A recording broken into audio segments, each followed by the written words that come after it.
Como ustedes saben, estas sesiones las grabamos para que la gente que se va sumando no se pierda lo que habíamos dicho al principio y para los que no pudieron estar, que puedan también enterarse. Ahí acaba de sumarse el senador Roy Barreras. Senador, bienvenido. Hola Camilo, buenas tardes a ti y a todos. Con frío, pero usted no tiene la culpa.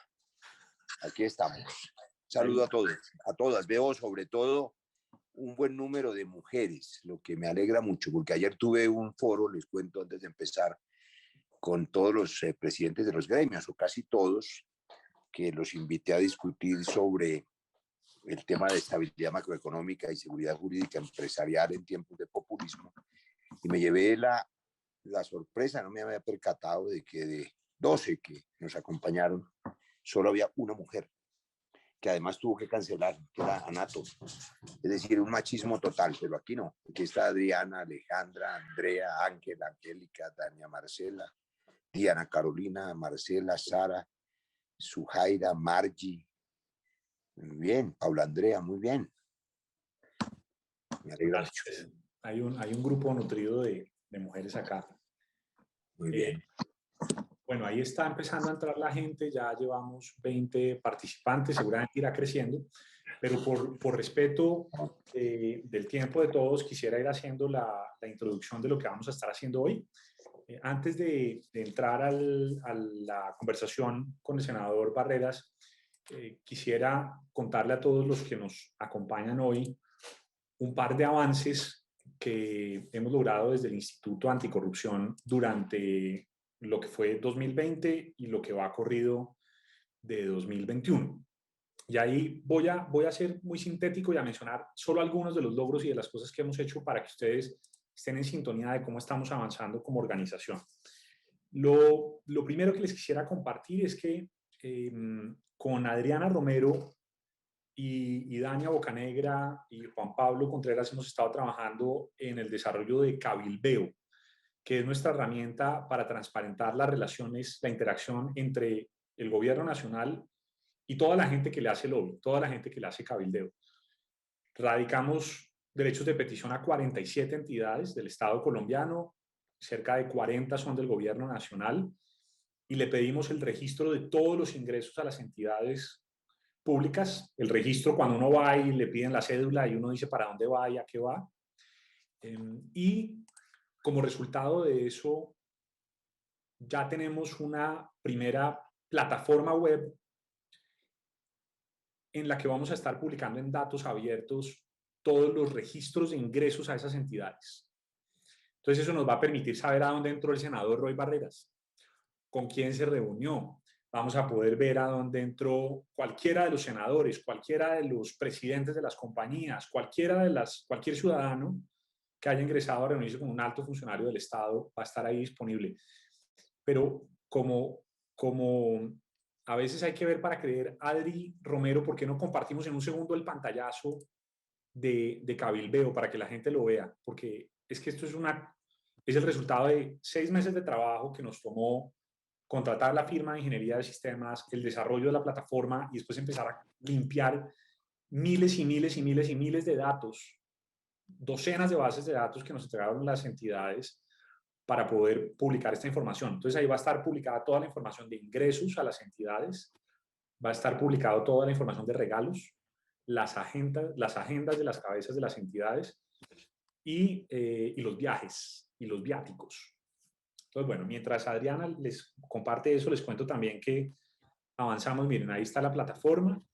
Eso ya está, pueden meterse si quieren, cuando quieran. Está cabildeo.online y ahí está el buscador del sistema y a través del buscador pueden buscar por los nombres, apellidos, el tipo de organización de la que proviene la persona, etcétera. Ahí está, filtrar por. Ya tenemos información parametrizada y montada de todas estas entidades. La Agencia Nacional de Infraestructura, la ANI.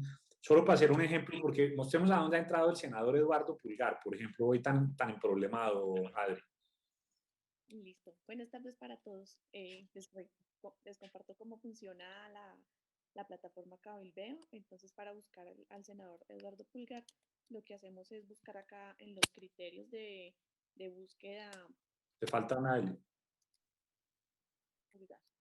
Entonces acá lo que hacemos es identificar en dónde ha estado el senador Eduardo Pulgar. Entonces encontramos que ha hecho algunas visitas en el Ministerio de Hacienda, pero no son las únicas, sino que tiene 46 visitas, si mis ojos no están mal. Entonces les voy a permitir ver todas las visitas que tiene este senador en diferentes entidades. Por ejemplo, también tiene visitas en el Departamento para la Prosperidad Social, en la Superintendencia de Salud, en el Ministerio de Salud y Protección Social, en la Empresa Nacional Promotora de Desarrollo Social en Territorio, en el Ministerio de Agricultura, en la Agencia Nacional de Minería y en la Agencia Nacional de Hidrocarburos. Bueno, entonces, después les vamos a hacer una capacitación completa en el uso de la herramienta, ¿vale? Pero esto para que sepan que ya existe. Adicionalmente, estamos terminando de crear nuestra plataforma de formación para ciudadanos, para veedores, para ustedes, para voluntarios, en temas de integridad, de ley de transparencia, de temas anticorrupción, digamos, todo lo que forma parte de nuestro trabajo, van a poder ustedes formarse a través de esa plataforma. Adicionalmente, esto lo hicimos con una firma de ingeniería ecuatoriana que contratamos para eso. Adicionalmente, les cuento que nos ganamos un grant del National Endowment for Democracy. Nos dieron $140,000 para montar un proyecto que se llama Impunidad Cero, en el que vamos a estar haciendo monitoreo de los casos emblemáticos de corrupción de los últimos años. Vamos a estar haciendo monitoreo de todos los temas de agenda legislativa anticorrupción. En fin, digamos que ese es un proyecto también que nos tiene muy entusiasmados y que además nos está permitiendo escalar el equipo. Contratamos dos nuevas abogadas, una comunicadora, que es Sujaira Carfán, que está acá con nosotros, María Alejandra Pavón también, en fin, digamos, Elizabeth Salazar. Entonces, el equipo está creciendo. El Instituto Anticorrupción llega este año, empezamos año con 10 personas. En 2020 estábamos con 3 o 4, fuimos los que arrancamos. Adicionalmente, les cuento que nos ganamos otro grant chiquito del Open Contracting Partnership para hacer unos trabajos en temas de contratación abierta, que también nos entusiasma mucho. Y adicionalmente, la Red Latinoamericana de Cumplimiento, que es nuestra principal iniciativa de integridad empresarial, sigue creciendo, llegamos a 36 empresas. Y bueno, y además estamos haciendo ejercicios como este, que es Sin Serrucho. Entonces, eso para contarles que estamos muy emocionados de arrancar nuevamente este año y de tenerlos acompañándonos. Entonces, habiendo dicho eso, les quisiéramos contar que uno de los proyectos más importantes que tenemos para este año es el ETILAB, que es nuestro laboratorio de innovación anticorrupción. Y ese proyecto lo está liderando Adriana Romero, y en esto nos vamos a tomar 4 minuticos. Senador Barreras, ténganos esa paciencia, porfa. Y les queremos compartir algo que habíamos preparado para hoy, para todos ustedes. Entonces, Adriana, te doy la palabra, 4 minutos, porfa. Listo, perfecto. Bueno, lo primero que todo, me presento, yo soy Adriana Romero, soy la directora del grupo del Laboratorio de Innovación Anticorrupción, que es el ETILAB, que es una iniciativa que viene funcionando desde junio del 2020, hecha por voluntarios para voluntarios. Entonces, lo primero que quisiera hacer es preguntarles algo. Entonces, nosotros preparamos una muy pequeña encuesta, me gustaría que se tomen un minuto, en sus pantallas ustedes van a encontrar una pregunta que por favor les pido se tomen el tiempo de responderla. Entonces, ahí la tienen ya. Por favor nos confirman si pueden ver la pregunta. Entonces ¿se siente usted parte activa en la lucha contra la corrupción en nuestro país? Entonces establecemos 4 categorías. Se siente inactivo, poco activo, medianamente activo y muy activo. Por favor, tómense este minutico para responder esta pregunta y ya les cuento en breves segundos cuál es la respuesta que todos ustedes nos van a dar. Listo, 30 segundos, 29, 28, esto es rápido. 15, 14, la pregunta está fácil. 10, 8, 7, 5, 4, 3, 2, 1. Pero no veo a nadie votando. Eso está raro. ¿Sí están votando o no? Sí, Sí, ya votamos. ¿Sí? Yo ya señor, voté. ya votamos. Ya todo el mundo votó. Bueno, entonces voy a terminar acá a ver si fue que fracasó el uso de la tecnología o qué pasó. A ver. Nos aparecen 0 votos, tan raro. Bueno, nos jugó una mala pasada la tecnología, Adri. Pero bueno, ¿por qué no si quieren, ya nos cuentan o venga a ver, relaunch, wow, vamos a volver a intentar, a ver si esto funciona.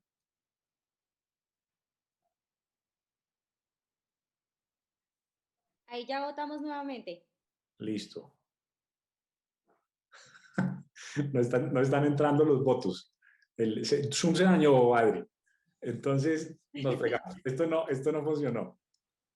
Ok, pero bueno, o sea, no, eso no nos va a detener, eso no nos detiene. Eso. Introducción al tema del día. Exactamente, porque, digamos, lo que nosotros desde el laboratorio queremos es al mismo tiempo también lanzarles la siguiente invitación. Entonces, les voy a enviar por el chat un enlace de un video en YouTube muy corto de 2 minutos en los que queremos contarles muy brevemente el espíritu de lo que hace el Laboratorio de Innovación Anticorrupción. Entonces, porfa, tómense el tiempo de en estos 2 minutos ver el siguiente enlace que va a estar en el chat y una vez hayan terminado les cuento de que les hago un par de invitaciones.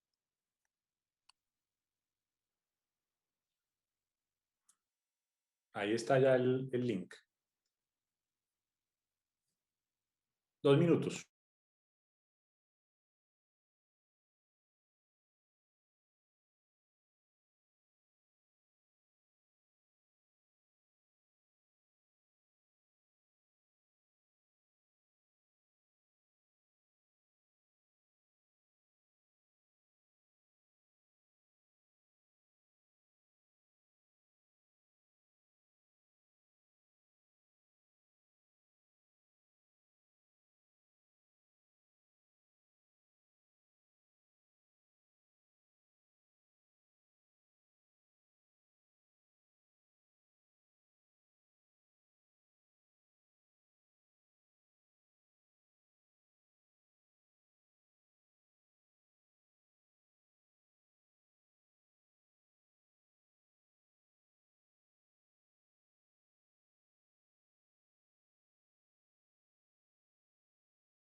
Listo.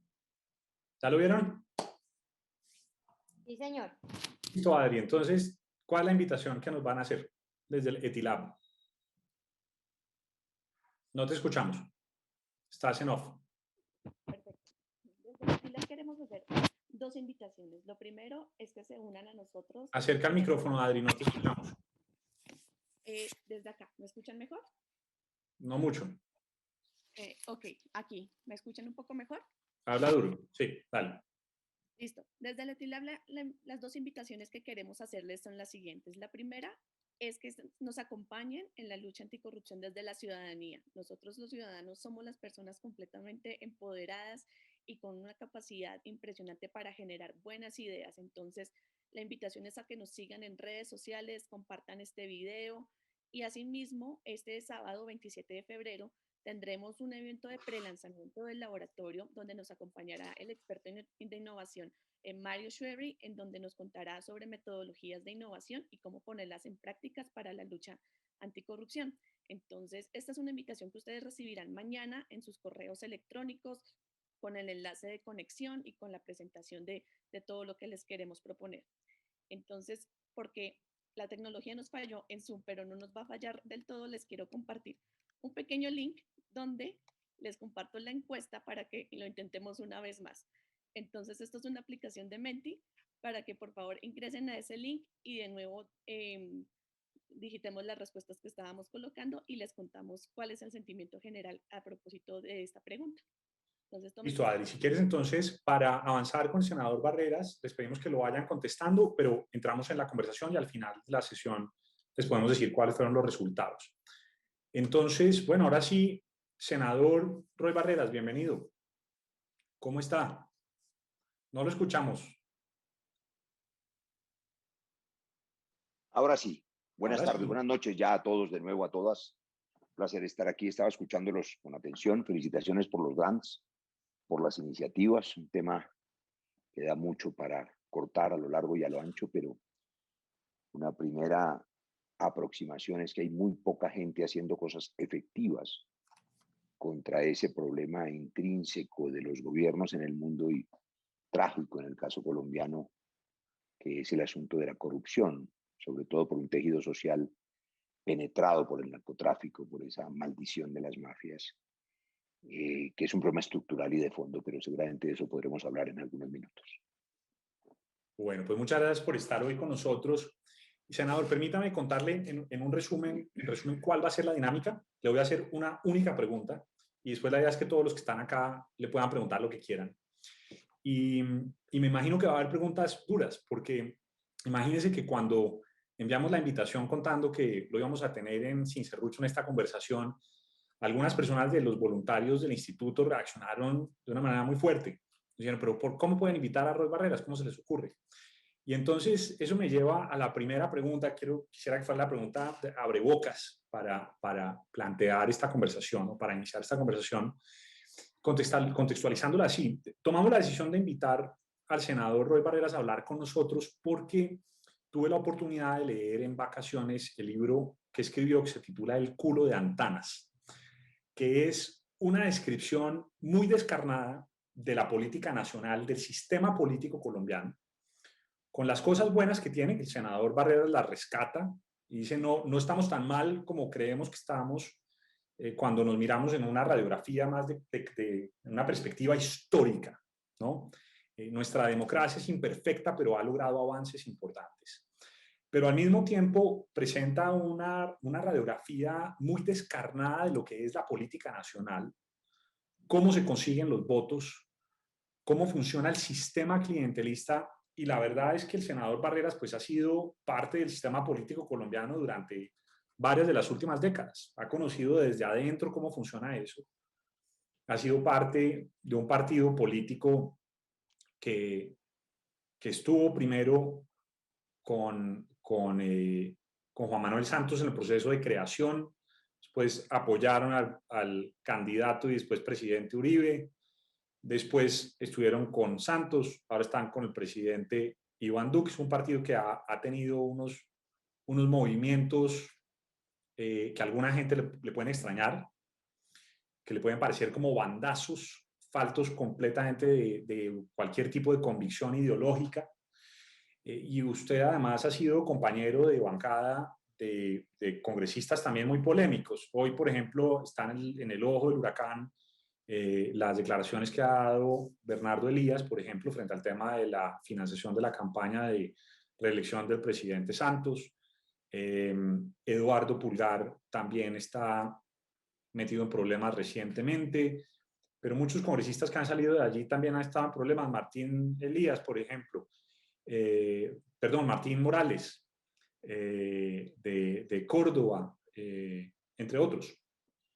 Entonces, lo cierto es que usted ha sido parte del proceso político colombiano, del sistema político, y lo conoce bien y ha sido compañero de pupitre. de muchos de los protagonistas de lo que es la política colombiana. Pero aparte de eso, la verdad es que cuando uno habla con gente, hay personas que dicen cosas muy duras sobre usted, sobre su trayectoria. Y, por ejemplo, hay gente que dice, es que el senador Roy Barreras era el dueño de Caprecom, y entonces Caprecom y el sector de la salud se quebró por culpa del senador Barreras. Hay gente que dice eso, que era un tema de corrupción ahí en Caprecom. Hay gente que dice, no, el senador Barreras era dueño de la ESAP, y entonces ahí tenía intereses y tenía contratos y no sé qué más cosas. Después entonces hay gente que dice, no, que el señor Barreras era cercano al sector de la salud y tramitaba pagos de las EPS, a las IPS. Entonces, digamos, una cantidad de críticas duras. Y una de las cosas que pasan es que una verdad o una mentira repetida 1000 veces empieza a generar cierto nivel digamos, de convencimiento por parte de la gente de que lo que se dice es cierto. Y entonces yo quisiera plantear la discusión de arranque en eso, y es, ¿de dónde salen esas historias, senador Barreras? Y por qué en el caso suyo, usted sería una persona que las personas que están hoy acá, que son los voluntarios del Instituto Anticorrupción, deberíamos escuchar? ¿Qué ha pasado en esa trayectoria? Y cómo podemos creer que lo que usted nos dice alrededor de los temas de corrupción debería ser escuchado. Entonces, lo dejo ahí con esa pregunta complicada, difícil, pero estoy seguro que seguramente vendrán más, pero todo esto es parte del ánimo de aprender, de conocer y de entender mejor este fenómeno que sabemos que usted lo conoce desde el Congreso y que también lo ha combatido, y yo en parte también he visto esos esfuerzos. Por ejemplo, cuando usted lideró los esfuerzos para eliminar la reelección presidencial, que era una figura que estaba terminando de corromper el equilibrio de poderes, que estaba terminando de agravar la democracia que nos queda. Entonces, ahí le dejo esa pregunta. Senador Barreras, y bienvenido. Pues muchas gracias, Camilo, por la pregunta que llama usted abre bocas. Le aseguro que no es una pregunta dura. Después de las amables invitaciones de Vicky Dávila en semana, por ejemplo, o de las contradicciones con Gustavo Rugeles en el expediente, o de los debates con el abogado delincuente Abelardo de la Espriella, pues la verdad esta es una invitación muy amable. Tampoco es una pregunta. Lo que acaba de hacer Camilo es el relato de un prontuario infame que se encuentra en las columnas de Abelardo de la Espriella y que replican personajes como Carlos Felipe Mejía y otros voceros del uribismo más radical. Lo primero que quiero decir es que, ni más faltaba, por profundo respeto a los voluntarios del instituto que hacen una labor enorme, pues no deberían, no tienen ningún deber de escucharme, ni tampoco tienen por qué creerme. Es decir, no, yo soy un colombiano, más de 50 millones de colombianos, y la verdad nadie es indispensable. De manera que ni más faltaba que voy a usar estos minutos en una especie de innecesaria defensa, porque pues no importa mucho, la verdad, lo que se piense de un individuo. Lo que importa es el sistema y la estructura del sistema. Sin embargo, como usted ha hecho unas referencias precisas, voy a hacer una muy rápida referencia a ellas. Lo primero es que, solo una precisión, aunque tengo 57 años, no llevo varias décadas en la política, Camilo.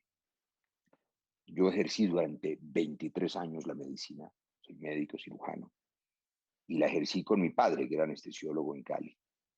Llevo en la política 15 larguísimos años, de los cuales llevo 14 acompañando a Juan Manuel Santos. Tiene usted razón en que el partido que fundó Juan Manuel Santos, el partido de la U, apoyó a Uribe, votaron por Uribe en el 2010, aunque muchísimos colombianos cometimos el error histórico de creer en la promesa de la seguridad democrática. Mi hermano menor fue secuestrado por las FARC y desaparecido por las FARC. Y por supuesto, millones de colombianos pensamos después del fracaso del Caguán que era posible que hubiese un gobierno que devolviera la seguridad a los colombianos. Fue un error histórico. por supuesto, yo me arrepiento de ese error histórico, pero no de haber votado por Uribe, porque yo no voté por Uribe, yo hice campaña, eso tampoco tiene importancia, en 2010 contra Uribe, y voté por Noemí Sanín, a quien no conocía, pero me parecía que era, digamos, la posición intermedia entre lo que venía de ser el escándalo del proceso 8000 al que me opuse públicamente, como tal vez ustedes están muy jóvenes y no lo recuerdan, pero en el gobierno de Samper, ese gran escándalo del proceso 8000 implicaba para mí, que para esa época estaba terminando una segunda carrera, que era sociología, lo que Cornelius Castoriadis llama la destrucción del imaginario político. La infiltración de la mafia en el poder nacional y regional implica que el ciudadano descrea absolutamente del gobierno, y cuando no hay gobierno y no hay legitimidad, entonces aparece el caos. Nos comportamos como fieras y no hay Estado de Derecho, que es lo que permite que la gente pueda tener reglas comunes. La destrucción de ese imaginario por cuenta de la penetración del narcotráfico era inconcebible. Yo era muy joven, entonces militaba como simpatizante desde los 17 años en el nuevo liberalismo hasta que mataron a Galán en el 89.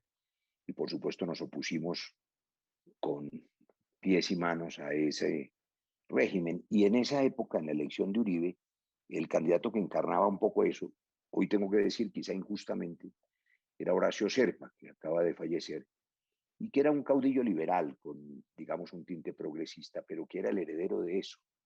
Y el otro era Uribe, que desde entonces mostraba unas facetas de extrema derecha que lo hacían, a mi juicio, en ese entonces, lo que es público, indeseable. Por eso hice campaña por Noemi.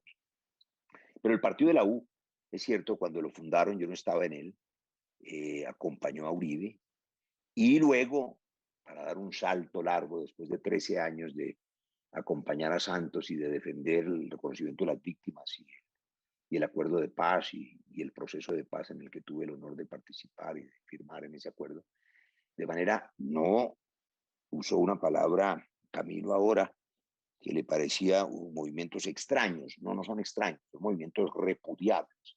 Que el partido que defendió la paz se haya de manera abyecta vendido 30 días después del triunfo de Duque al gobierno y se ha arrodillado y ha hecho socio del Centro Democrático, que prometió hacer trizas la paz que construimos con tanto esfuerzo, y después de 9 millones de víctimas y de 200.000 desaparecidos, y ahora sabemos de 6.402 falsos positivos, inocentes asesinados, pues era inconcebible. Y por eso, desde muy temprano en este gobierno, declaré mi oposición a esa decisión y he ejercido la oposición muy duro contra este gobierno. Pero claro, la U todavía hoy sigue siendo un partido gobernista, y eso me parece una posición abyecta.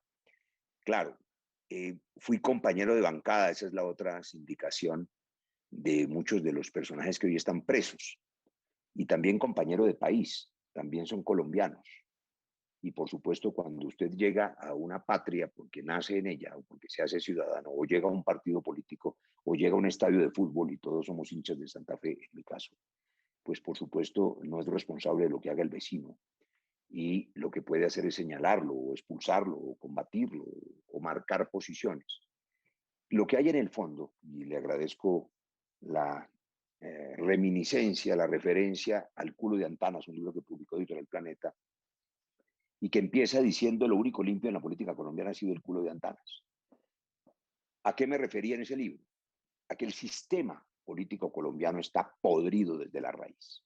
Es un sistema clientelar que prohíja la compra y venta de votos, que destruye la cultura democrática y la reemplaza por esa cultura clientelar, donde después de décadas de una mezcla perversa entre la lista abierta, que en Dinamarca o en Noruega es un avance de la democracia, porque el ciudadano puede escoger el mejor de los candidatos, pero no en Colombia, no en el Valle del Cauca, no en el Chocó, no en el Catatumbo. En esas regiones, la mezcla de la lista abierta con la maldición del narcotráfico durante 2 décadas, lo que ha hecho es podrir la política y convertir el escenario de la competencia electoral en una competencia de compradores de votos, la mayoría de ellos financiados por las mafias. Y tanto así que la cultura misma de ese sistema electoral, que no hemos podido, y esa sí que es una tarea anticorrupción. Ahora que preguntaban en la encuesta que si uno ha sido o no muy activo, yo no tengo duda alguna que he sido muy activo, pero muy activo en el fondo, a donde hay que hacer.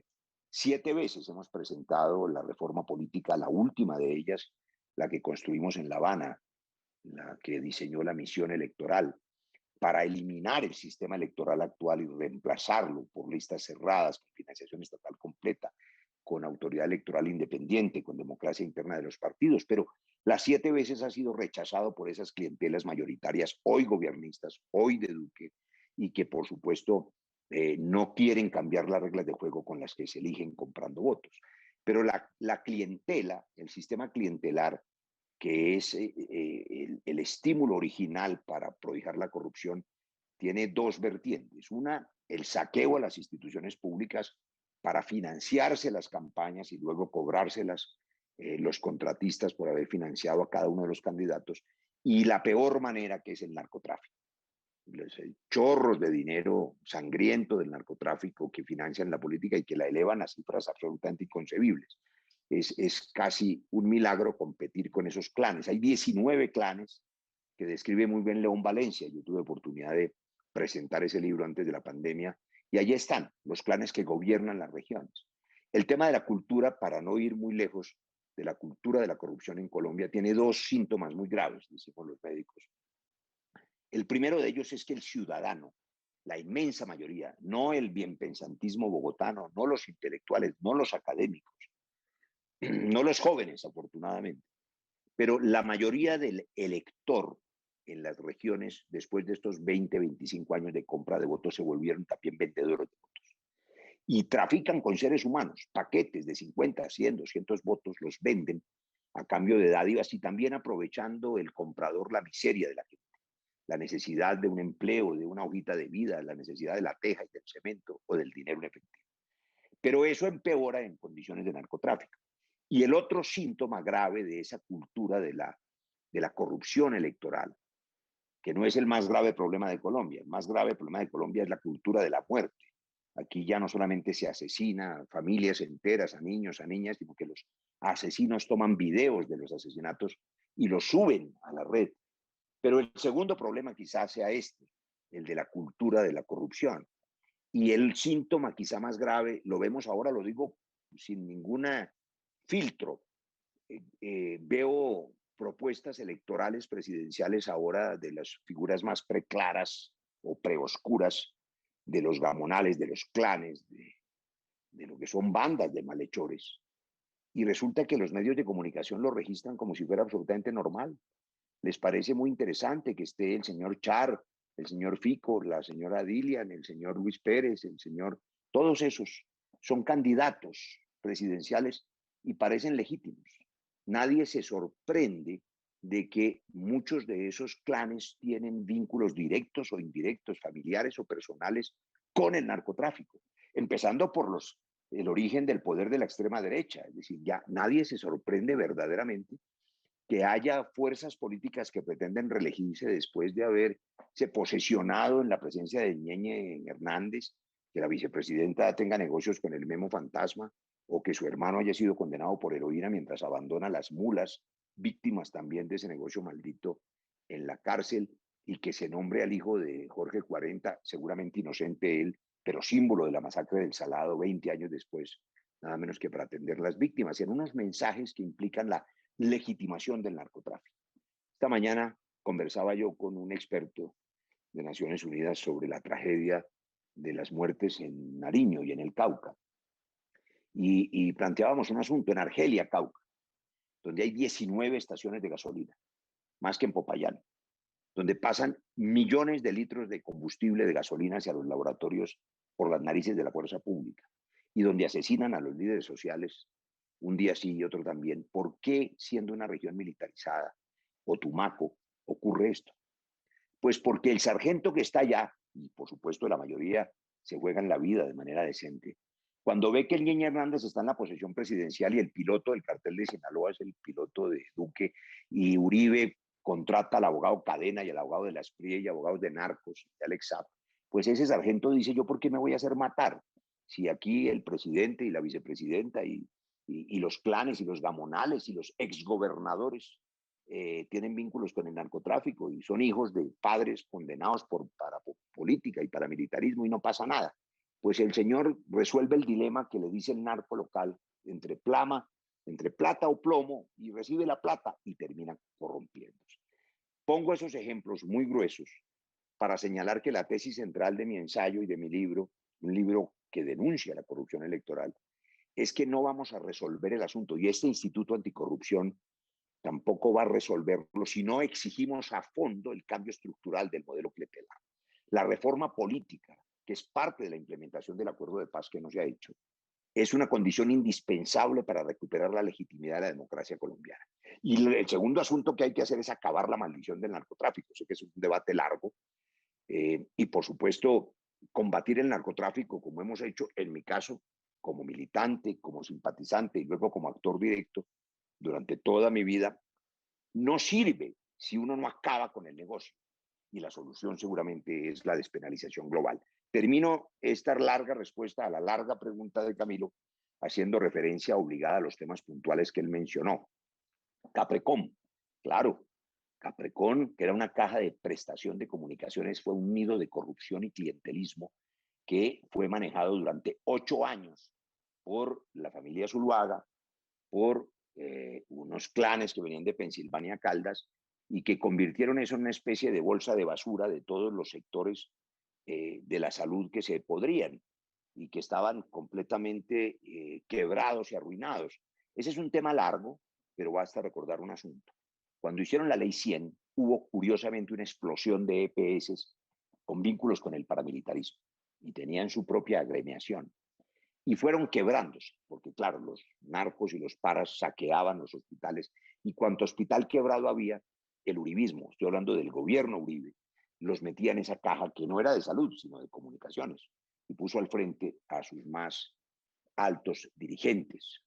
Y esa caja terminó arruinada. En el primer año del gobierno Santos pasaron varias cosas. Primero, que quien recibió esa caja, que era un militante del partido de la U, del sector de Uribe, recomendado por un entonces aspirante y luego senador Cabrales, lo digo con nombre propio, y era un gerente importante, un tipo que venía del sector privado, Laboratorio Roche, si mal no estoy. Encontró eso arruinado y eso terminó cerrándose.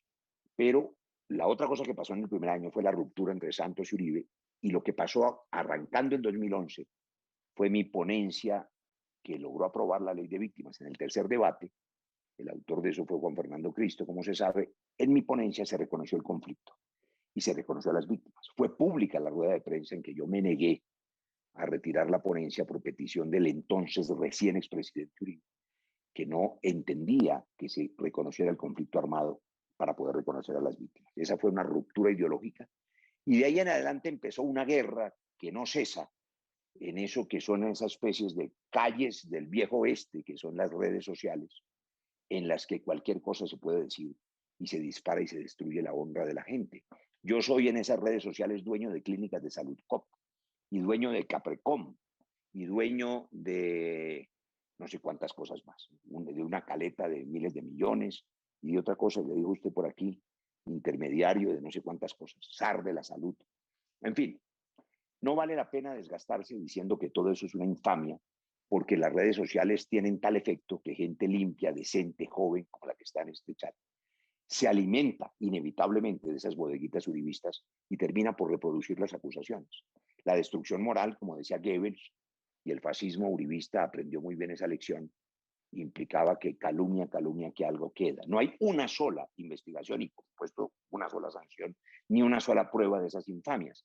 Pero quizá la que me parece más interesante, el 4 de marzo va a haber un debate en Barranquilla sobre la desinformación y la destrucción de la moral pública, que organiza un grupo de abogados.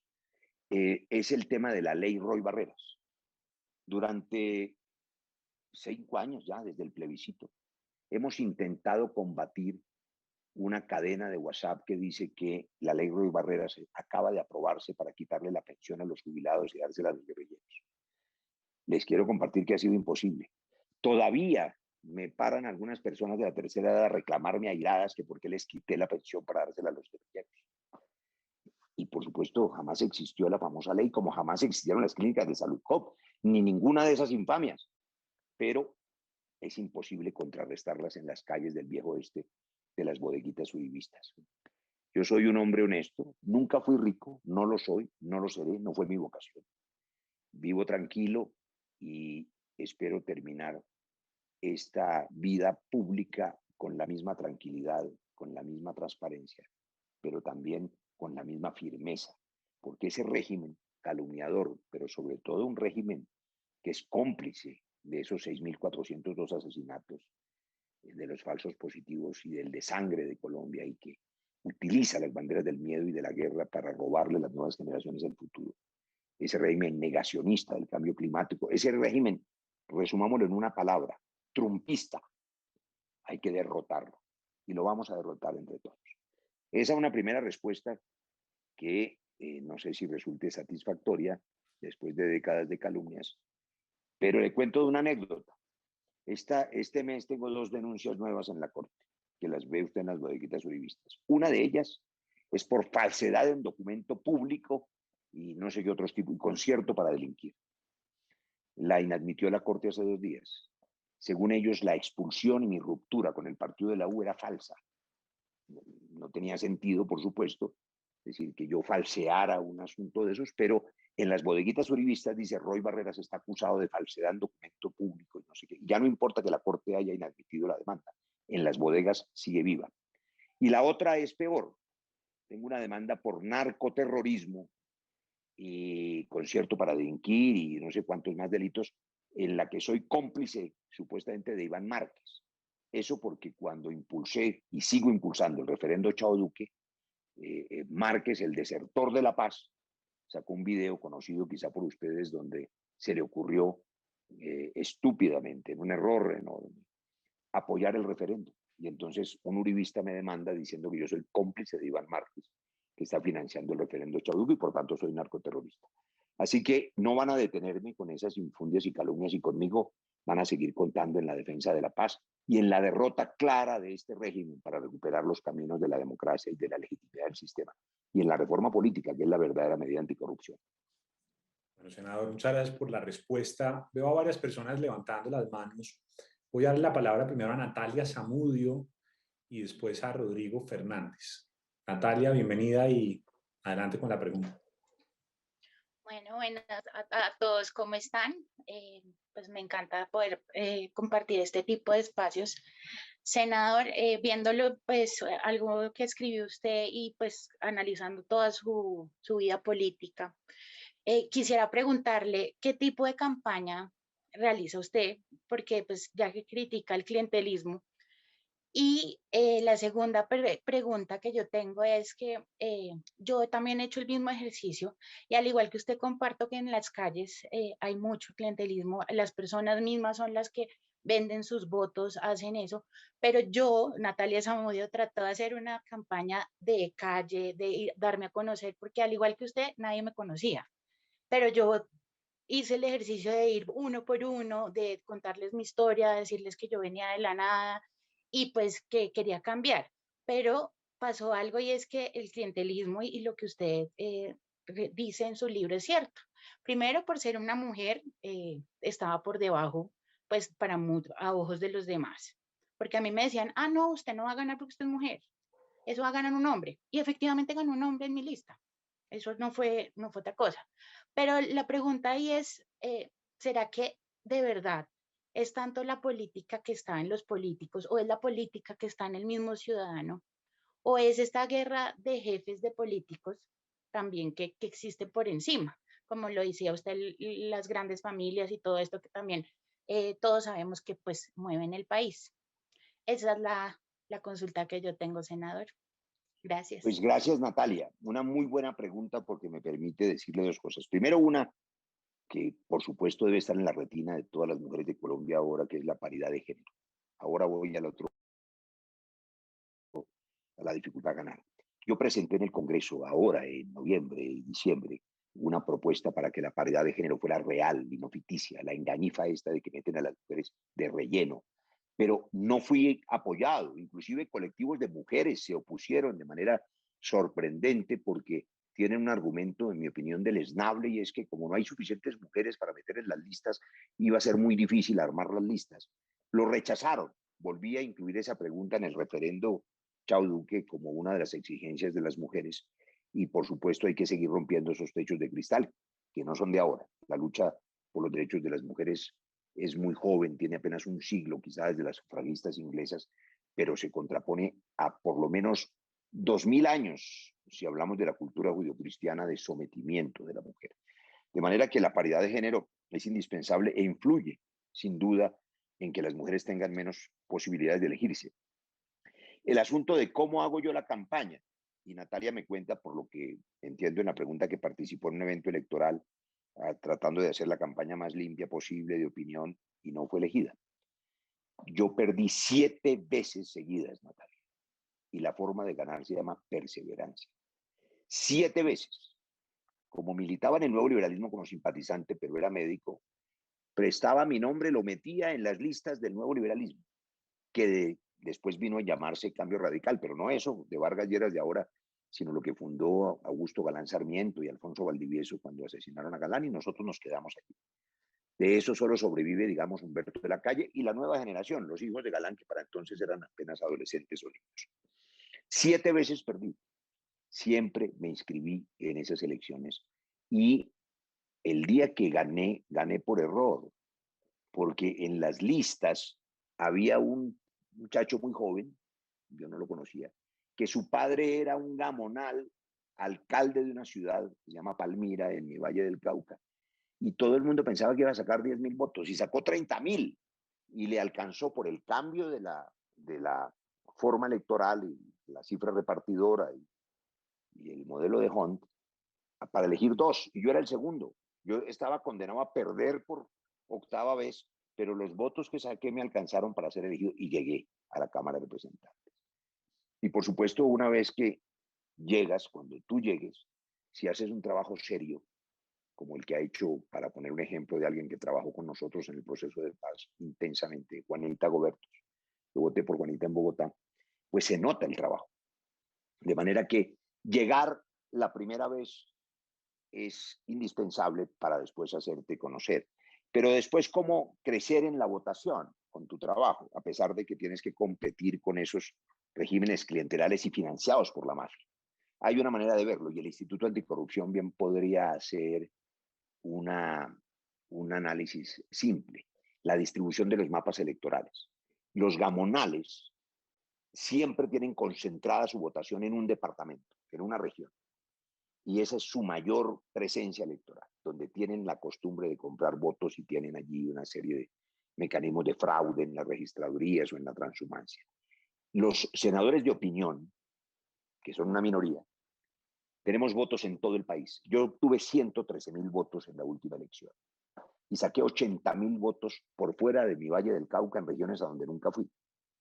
Saqué 2.000 o 3.000 votos, no sé cuántos en Barranquilla. Yo no había ido a Barranquilla. Gente que ve televisión, gente que apoyó a la paz, o gente que creyó en la ley estatutaria en salud que yo hice, o en la prórroga de la ley de víctimas, en fin, en las cosas que hemos hecho. Yo creé, por ejemplo, con una ley de mi autoría, la Agencia de Seguridad Vial, porque allí también mueren inocentes. Mueren más colombianos por accidentes de tránsito que por el conflicto, por ejemplo. Entonces hay un voto de opinión que se dispersa en el mapa electoral.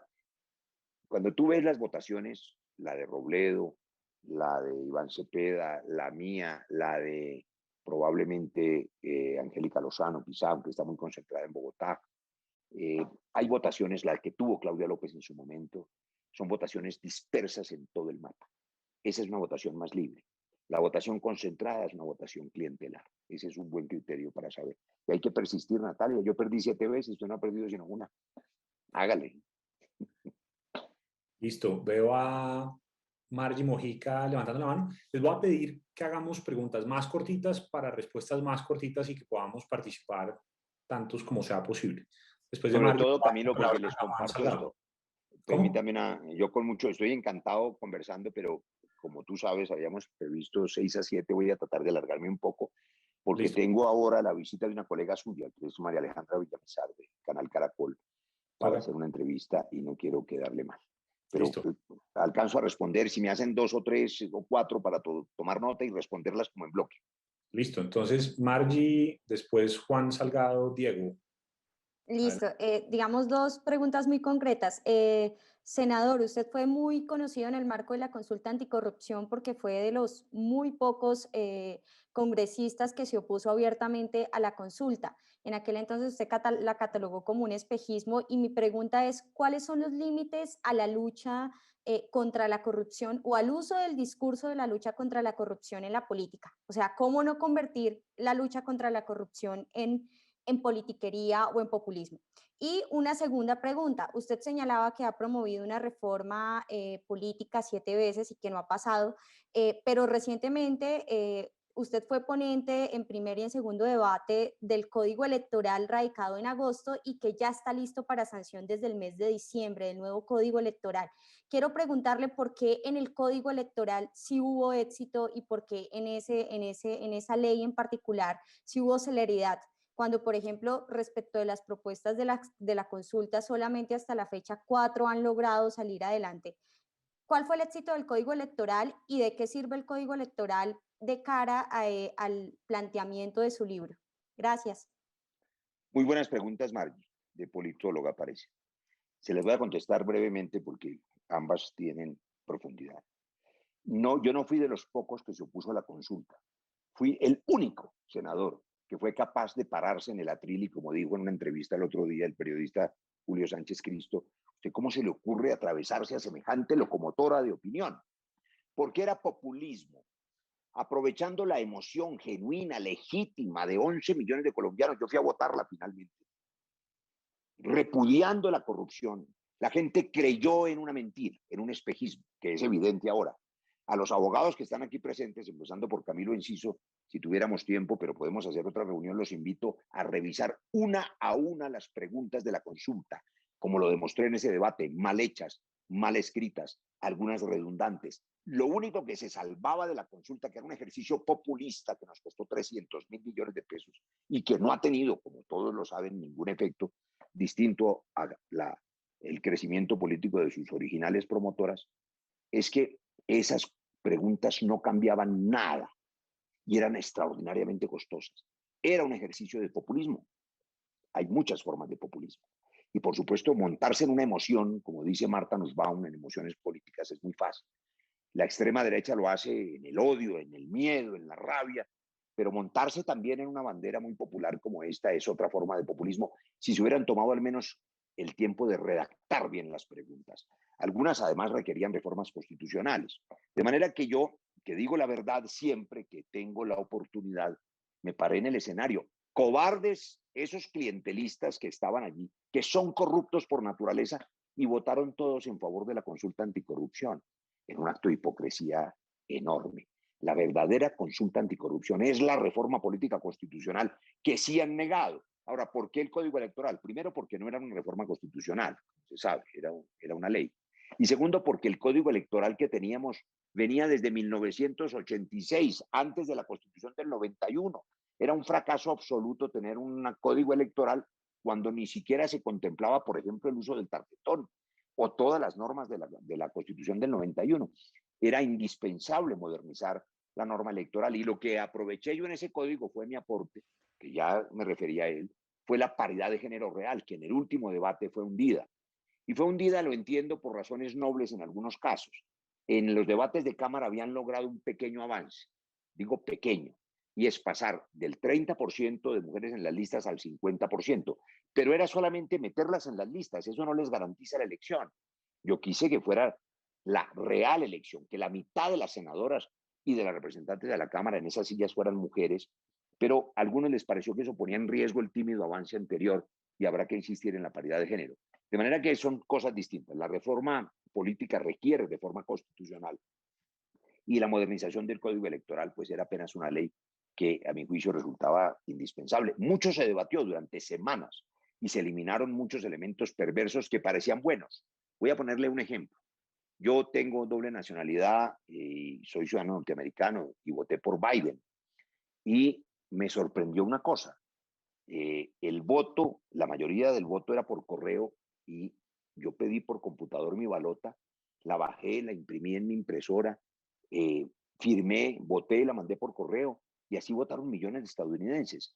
Y ese voto por correo venía en el Código Electoral. Entonces, parecía muy moderno, pero imagínense ustedes el voto por correo en este escenario de clientelismo y de corrupción de narcotráfico pues sería un desastre. Aquí es incontrolable. La cultura de la corrupción hace imposible que seamos tan laxos con ninguna veeduría en el voto por correo. De manera que, para poner un ejemplo de cosas que finalmente no se aprobaron porque para el entorno colombiano eran indeseables. Gracias. Juan Salgado. Hola Camilo y senador y todos los invitados también. Senador, yo tenía una pregunta que es más, creo yo, de fondo una reflexión, que es que escuchando de una persona con la trayectoria reconocida suya, política, le guste o no le guste a las personas, obviamente, pero escuchando de usted esa frase un poco irónica de el culo de Mocus es lo más limpio de la política en Colombia, ¿qué esperanza nos queda a nosotros, a quienes estamos en este tipo de iniciativas y quienes todavía creemos porque todavía creemos en que esto puede cambiar para abordar temas de anticorrupción, de creer que el sistema, los tres poderes tan politizados que existen, se puede cambiar y que esto finalmente va a llegar a buen puerto en algún momento? No sé cuándo, pero creemos en ese modelo. ¿Qué esperanza, qué nos puede quedar de todo esto? Gracias, Juan. La mayoría de los que están en este chat tienen la edad de mis hijos. Y esa pregunta me la hizo hace pocos días mi hijo Francisco, le decimos Paco, que tiene 26 años, está haciendo su 4º año de doctorado en matemáticas en la Universidad de Pensilvania. Y el perfil para comprender por qué esa pregunta: él es vegano, animalista, ambientalista, dedicado a las matemáticas puras, nada que ver con la política, y me decía: papá, ¿por qué no dejas ya ese ejercicio? Después de que vio en alguna noticia una de las tantas masacres, creo que la de las 11 personas asesinadas en Tumaco recientemente, o alguna de esas. Colombia es un país muy agresivo, muy violento. Ya has hecho lo suficiente. Hiciste la ley de víctimas y la acabas de prorrogar y firmaste la paz, hiciste lo que pudiste. Vente para acá, que a ti te gusta escribir. No hay nada que hacer, allá no hay esperanza. Y entonces le dije: hijo, las mismas razones que tendría para irme, que es un país corrupto, cruel, violento, donde los asesinos se filman matando, son las mismas razones para quedarme. Porque claro que sí, Juan, no solamente hay esperanza, lo que pasa es que para grupos como este, para colectivos anticorrupción como este, y para la mayoría de los jóvenes colombianos, el asunto no es de esperanza, es de reto. Tienen el reto de cambiar las cosas.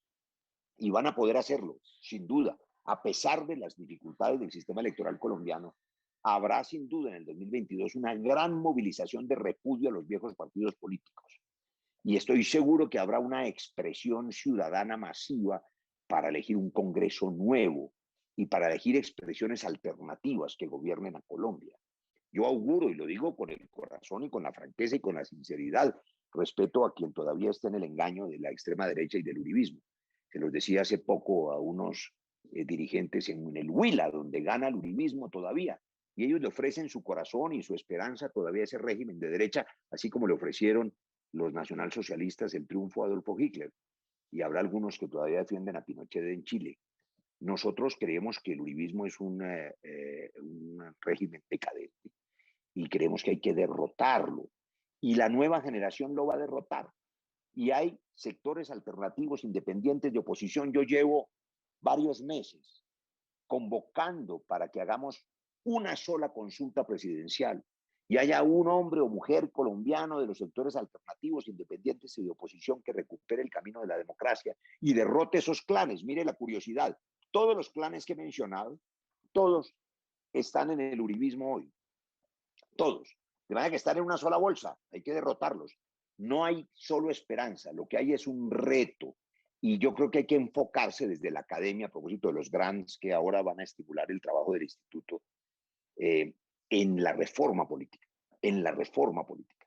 Hay muchos documentos sobre ese asunto, el de la misión electoral es uno, de justicia tiene otros, la MOE tiene otros, pero hay que exigirle a cualquiera que pretenda gobernar a Colombia el próximo año la reforma política en el primer año, el primer día, esa reforma constitucional que arranque de raíz el régimen clientelar por supuesto, es una prioridad absoluta. Mientras no se cambie el sistema electoral y el sistema sigue siendo clientelar, y mientras no se resuelva el problema del narcotráfico desde una perspectiva más inteligente de cambio del paradigma y de despenalización global, pues vamos a seguir en este pantano. Pero lo primero lo podemos hacer solo los colombianos, nosotros, la reforma política. La despenalización es un problema global que hay que impulsar. Empecemos por la reforma anticorrupción. Listo, senador. ¿Tiene 5 minutos más o ya le toca volarse? No ha llegado, Alexandra, tranquilo, ahora que me timbren que ya llegó, yo te aviso. Listo, entonces Rodrigo Fernández tenía la mano levantada hace rato. Rodrigo, adelante, bienvenido. Gracias. Buenas noches, senador. Bueno, yo sí, ya no soy del grupo de los muchachos. Yo sí estoy jubilado y no me la han quitado. Pero vivo en Santander, donde nos han recetado 3 Aguilares seguidos. Y me preocupa muchísimo que el 31 de diciembre del año pasado, con un nombre muy atractivo, se sancionó la ley de emprendimiento. Y esa ley de emprendimiento está abriendo una puerta de corrupción enorme y acabando en forma muy complicada a las posibilidades de las empresas de consultoría que en este momento están establecidas en el país. La pusieron, gracias a la ley, al artículo 35, a asociarse con cualquier cantidad de personas.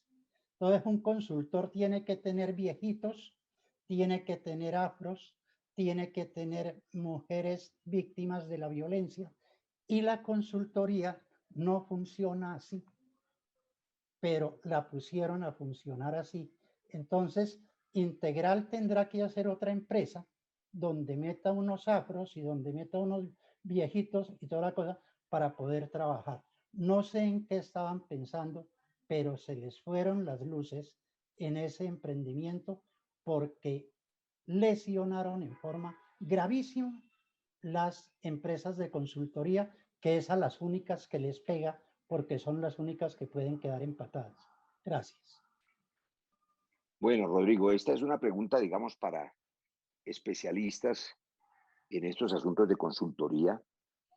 Voy a revisar ese artículo 35 de esa ley. No tengo referencia clara de los efectos que pueda tener, por lo que usted nos cuenta y por lo que recuerdo en la aprobación de la plenaria, se trataba de artículos que buscaban que hubiera más inclusión de las minorías. Pero, como dicen los expertos en neoinstitucionalismo, siempre las estructuras que uno crea tienen deformaciones posibles que terminan echándolas a perder. Habría que revisar ese asunto, pero es un tema, digamos, que lo que sí quiero llamar la atención es en la primera parte de la pregunta, y es que, ¿por qué, digamos, un clan cualquiera gana 3 elecciones seguidas? En el Valle del Cauca también. ¿Por qué gana Vicente Blel hijo la elección en Bolívar y Vicente Blel padre está condenado por paramilitarismo? ¿Por qué ganan los clanes? Pues ganan porque millones de ciudadanos votan por ellos. Esos ciudadanos tampoco son inocentes, hacen parte de la cultura de la corrupción. Y por tanto eso me da la prueba de que este es un asunto estructural, de base, cultural. 20, 30 años de un sistema clientelar de compra y venta de votos de esos clanes, y por supuesto un modelo económico también excluyente, condena a ese pueblo a la miseria. Y eso hace que la gente con hambre venda el voto. Y los que no tienen hambre y los que se supone que tienen algún criterio también se clientelizan. El médico y el odontólogo y el abogado y el arquitecto no le importa votar por los clanes y le van a dar un carguito en la administración pública. Y eso implica una hipoteca de la libertad y de la moral y de la ética de los ciudadanos, porque viven de eso. No viven para la política, sino viven de la política. ¿Qué es lo que facilita esa compra y venta de conciencias? Ese tráfico de personas. La relación clientelar del individuo. Es decir, el personaje que se hace elegir pide votos y compra votos para él como individuo, no como partido, no como bandera, no como ideología, no como causa, sino como individuo. Cada candidato es un comprador de votos. Ese sistema, insisto en él, y por eso escribí ese ensayo, El culo de Antanas, es un sistema que tiene que ser reformado. De lo contrario, esos millones de ciudadanos, clientelizados también, si usted quiere ser benigno con el diagnóstico y no dice que también son corruptos los electores, digamos que lo que hacen es parte de un sistema de utilitarismo, como decía Bentham, el padre del utilitarismo inglés. Entonces sacan la utilidad posible, pero eso destruye la legitimidad de cualquier sistema democrático. El sistema electoral colombiano tiene que ser cambiado y eso se hace con una reforma política. Supongo que hagamos dos preguntitas cortas, Juan Pablo y Diego, para que el senador Barreras pueda responder y pasar a su siguiente compromiso. Juan Pablo. Sí. Bueno, yo voy a hacer una pregunta relacionada a esto último que estaba hablando, es decir, a los clanes políticos y sobre todo a la victoria que lograron en 2019, y es que usaron una figura que son las firmas o las coaliciones políticas. Entonces quería preguntarle cómo usted, cómo ve esta figura, ya que usted hace mención en que el problema es estructural y no tanto individual, es decir, no tanto en la venta del voto. Entonces, ¿cómo ve esta figura de la coalición política en relación con la corrupción y también pensando en que esto implica una falta de compromiso con ideológico y programático y pues la pregunta también resulta oportuna porque pues usted también ahorita hace parte de una alianza y una coalición, entonces pues me gustaría que nos respondiera ese. Bien, bueno, primero es que sí, el problema es la compra y venta de votos, no es que no tanto, es que sí. Cuando yo digo estructural es que me refiero a que el sistema estimula la compra y venta de votos porque cada candidato es una microempresa electoral. Aquí no hay financiación estatal de las campañas, aquí no hay listas cerradas que signifiquen una idea y una bandera y la coherencia de una bancada. Aquí no hay lo que propuse yo en el Congreso, es un tema largo que por supuesto generó espanto y luego rechazo entre los demás congresistas, que se llama la lotocracia, que es la democracia más pura, que se usa en algunos sistemas electorales de las cortes escandinavas. Y es que los partidos proponen una idea, el partido ecologista, el verde, el amarillo la libertad, el amarillo la riqueza, o el azul la religión, o la autoridad, lo que quiera. Y la gente vota por el azul porque cree en la autoridad, o en el rojo porque cree en la libertad, o en el verde porque cree en el medio ambiente. Y ese partido va a las urnas con esas banderas y tiene N votos y presenta los 100 candidatos al Senado y obtiene, según la voluntad popular, en el ejemplo que les transmito, el 20% de los votos. Entonces tiene derecho a 20 senadores. ¿Cómo los escoge? De la lista de 100 que fue expuesta a la opinión pública, que fue revisada, que es toda de pares, de gente capaz, de gente formada, escoge los 20 al azar, que no le deban el voto a nadie. Así se eligen esos magistrados en las cortes escandinavas. Todos son capaces, todos tienen hoja de vida, todos son académicos, cualquiera puede ocupar la silla, pero ninguno compra votos.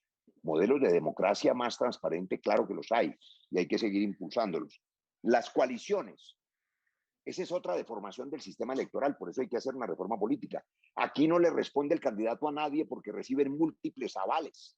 Entonces hay personajes que se hacen elegir a la gobernación o a la alcaldía y lo respalda el partido conservador y el liberal, y el verde y el amarillo y el azul. Les importa un comino la ideología.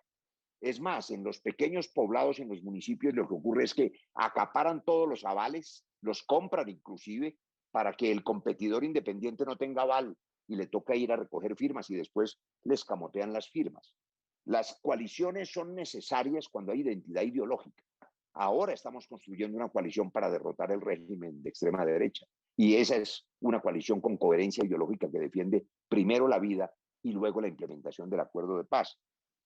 Pero la recolección de firmas también es un mecanismo necesario para los independientes. Yo acabo de poner una tutela que no me han respondido para que se autorice en pandemia la firma digital, porque los jóvenes o las nuevas expresiones que quieran inscribirse por firmas tienen derecho a hacerlo.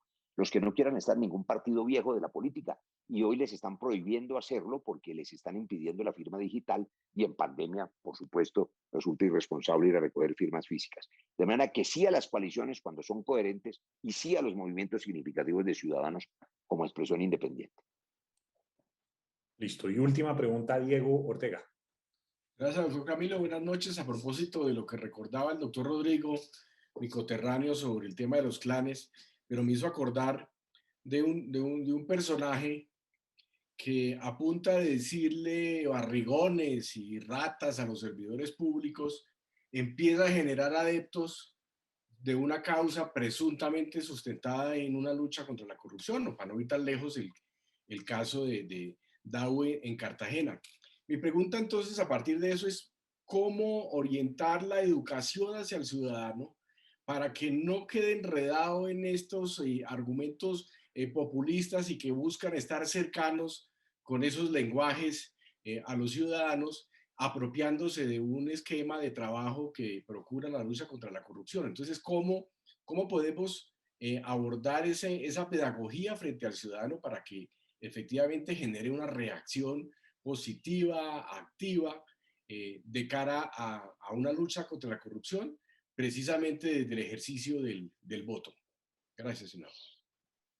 Esta última pregunta sí que es de fondo también y requiere una reflexión de un Instituto Anticorrupción y de cualquier ciudadano.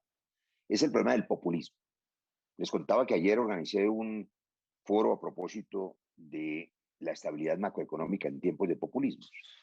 Los populismos, bueno, sobre eso hay cualquier cantidad de versiones, hay incluso quienes los defienden como expresión democrática del cambio, la CLO en Argentina y otros, pero en general el populismo lo que hace es manipular a los electores a punta de emociones. Y usted menciona a Dau, pero allá en Bucaramanga tienen otro, muy popular además, que todavía lo sigue siendo, Rodolfo, y el cura Pérez en Barranquilla, y Moreno de Caro, que llevaba alacranes y ratones al Congreso.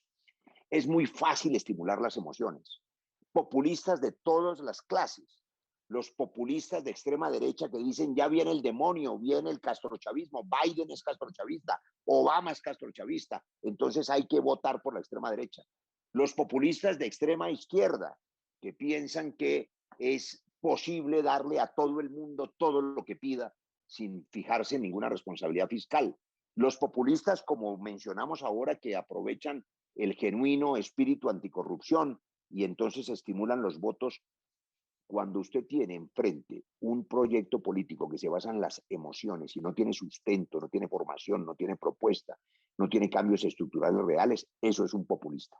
Y la gente debería estar alerta a esos populistas para rechazarlos, porque terminan siendo después destructores de la democracia. Muchos de esos populistas han tenido hijos en escándalos de corrupción que pasan como impunes, porque el populista grita e insulta y eso le basta.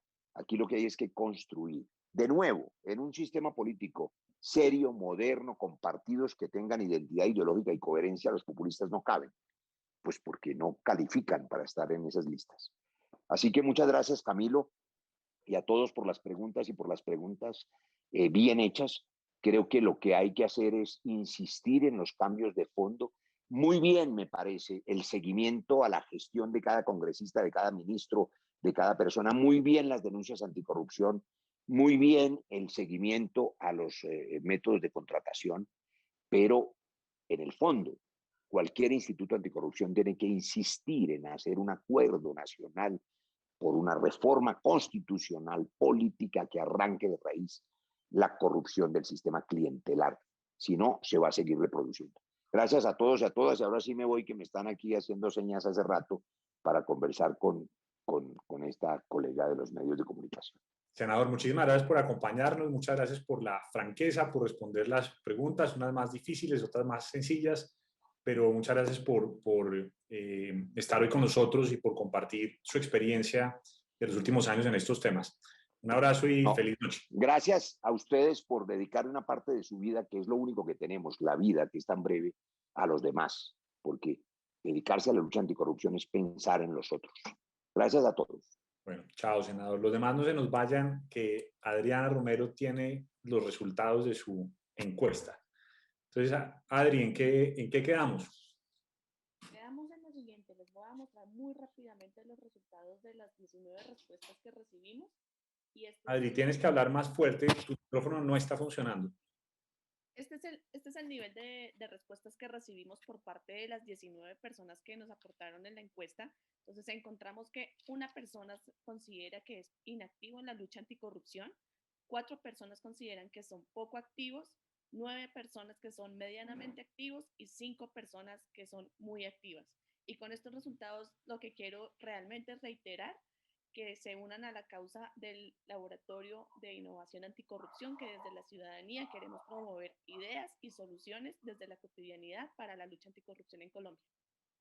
La idea es tener a todos en el muy activo la próxima encuesta que hagamos. Listo, Adri, muchísimas gracias. Bueno, entonces, a todos mil gracias por acompañarnos hoy. No les queremos quitar más tiempo. No sé si alguien tiene algún comentario. Me quedé con la idea de que deberíamos invitar a alguien de la otra orilla política, porque Roy terminó hablando de muchos temas políticos y para nosotros es muy importante que ustedes tengan la seguridad de que el Instituto Anticorrupción en eso es ecuánime. Somos una organización apolítica desde ese punto de vista y queremos escuchar a las distintas voces que obviamente desde distintos niveles y cargos de responsabilidad en el Estado puedan contribuir a la lucha contra la corrupción, y me parece que en eso son tan importantes las posiciones del centro izquierda, de la derecha, de la extrema derecha, de donde sea, pero creo que en eso hay que generar equilibrio y escuchar las distintas voces, lo que tengan para decir y aportar en estos temas. Que yo creo que la lucha contra la corrupción es un objetivo de país, y eso trasciende la política y trasciende la ideología. No sé si alguien quiere hacer algún aporte adicional antes de cerrar la sesión. Camilo, no sé si puede hacerlo. Adelante, María. Bueno, uno les ofrezco excusas por el tema de la cámara, pero yendo a la rigurosa honestidad, no me siento bien peinada con todos esos interlocutores tan elegantes y bonitos y bonitas. Nada, a mí esto me parece maravilloso. Lamentablemente no pude opinar. Yo recuerdo hace muchos años una campaña que tuvo el invitado de hoy de la parte política, en el que hablaba del tema de regiones, y creo que en su estilo, sin hablar si soy adepta o no, en su estilo de comunicar lo hace muy bien, genera polémica, a otras personas les gusta, genera mucho cariño, en otros no. Las tendencias de comunicación en los periodistas es que con el respeto del personaje, por supuesto, pero acudiendo al lenguaje de los periodistas, es un lagarto. Entonces yo creo que eso hace parte de este invitado político. Está tratando de generar una sinergia en el país diferente a la que venimos trabajando. Dos, enfrentándose a este tema de uno, pues las reglas de juego político, que es la cifra repartidora, y pues por supuesto el umbral, que pues en estas nuevas justas pues va a estar muy, muy alto, y yo creo que esa ha sido parte de la decisión de querer recomponer la figura de las listas para presentarse. Muy chévere la aclaración, Camilo y equipo, gracias por darnos la oportunidad de escucharlos, porque uno finalmente, algún participante también hablaba de los improperios y de lo que se le dice, y pues tenerlos en la entrevista, tenerlos de frente, pues es muy enriquecedor, y pues muy seguramente en tus palabras, Camilo, en aras de la transparencia y de hacer un tema más objetivo con relación a los participantes políticos famosos, porque pues ellos de alguna manera son tendencia en nuestro país y pues generan un tipo de liderazgo, independientemente, considerándolo bueno o malo, pero un liderazgo. Entonces, nada, nuevamente agradecerte la participación que nos haces para que podamos nosotros estar deliberando y pues limpiando el camino de esto que queremos nosotros con el tema de anticorrupción. Yo te agradezco muchísimo. Gracias, María. Sí, y yo sí creo que es muy importante escuchar a los políticos, porque ellos son los que conocen el sistema desde adentro. Entonces uno puede opinar lo que sea, y gente que trabaja en temas anticorrupción y gente que entiende cómo funciona el sistema clientelar hay mucha, también en la academia, por ejemplo, pero los políticos conocen el sistema desde adentro como nadie. Entonces es importante también escucharlos a ellos, me parece a mí, si queremos salir con propuestas interesantes alrededor de estos temas. Y sí me parece que el senador Barreras tocó un punto que me parece fundamental, y es que como instituto sí creo que deberíamos meternos más en los temas de integridad electoral.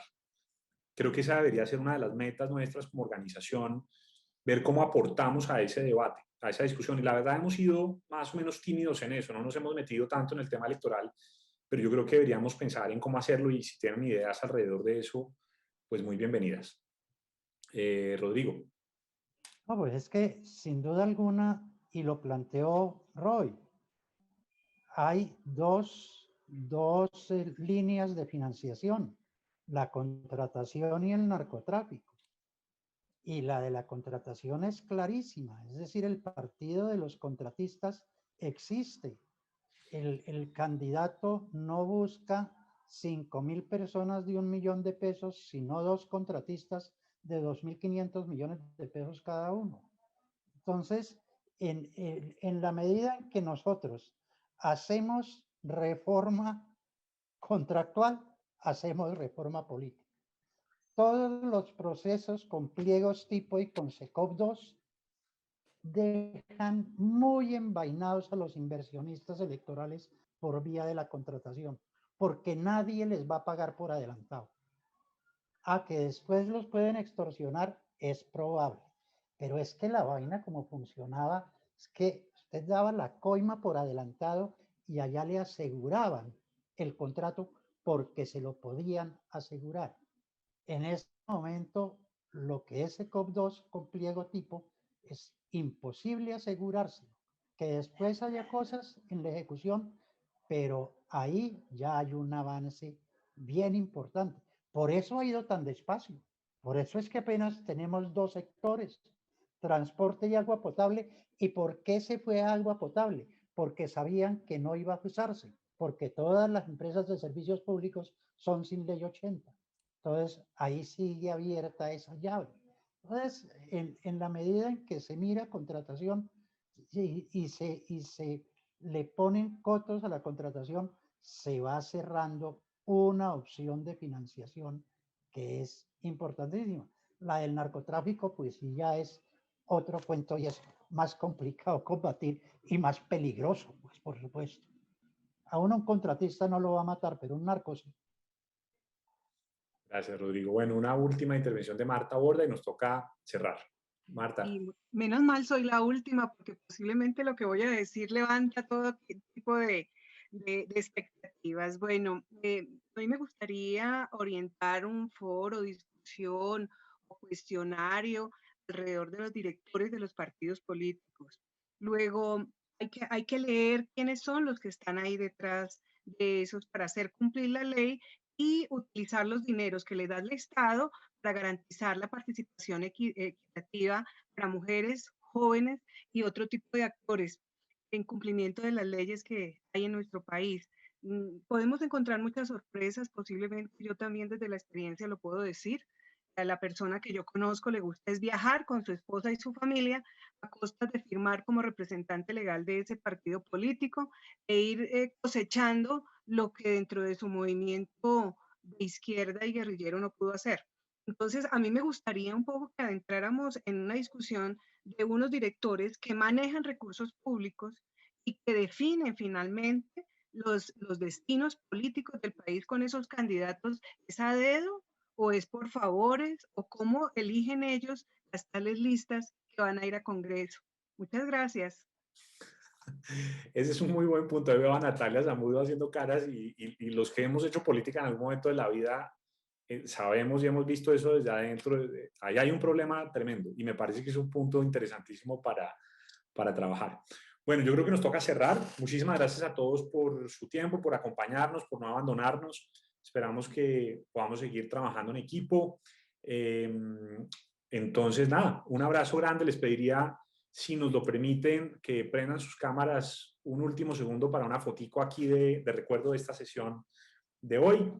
Los que no estén tan despelucados y a los que estén despelucados y no les importe, también chévere verlos. Bueno, ahora sí, es que es chévere cuando uno ve a la gente de carne y hueso detrás de la pantalla negra.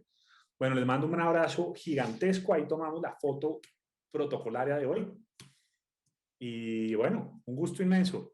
Sigamos ahí en sintonía de trabajando. Un abrazo. Hasta luego. Muchas gracias. Buenas noches, Lego. Muchas gracias. Chao, chao. Que estén muy bien. Hasta luego, una feliz noche.